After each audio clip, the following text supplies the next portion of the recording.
This is Novo 23 Sharp Eye Channel. We are here at Dobsonville Stadium, Kaizer Chiefs 3, AS Simba 1. My brother, how's it? Uveliloli Kosi from Devon, Pichak. Grand.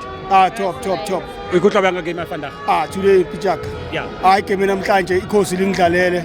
For me, the scheme of Kalenga, top, Igodoro, Pambili, Mikil Fiti, Villagas, Utale Grand was started as beginning.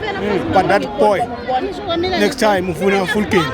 90 minutes full from Pundo, Sia in Pumelele. Oh, so it changed about in Zile. Sorry, boy. It changed about in Zile, Yamfundo, you're not as with Nuino.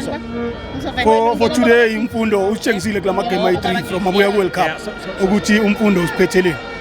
So Chemagabuya from Le TRC. Watching is a good Ukulile man. Yeah. So Wangcheng Sana came here Swele. Ugucha Ukulile. No. For more. Mkelabang Begelum Cheto and Naneulo, Kelling a pint pension. Into the Swamba Crane. Top pitcher. Congratulations. So,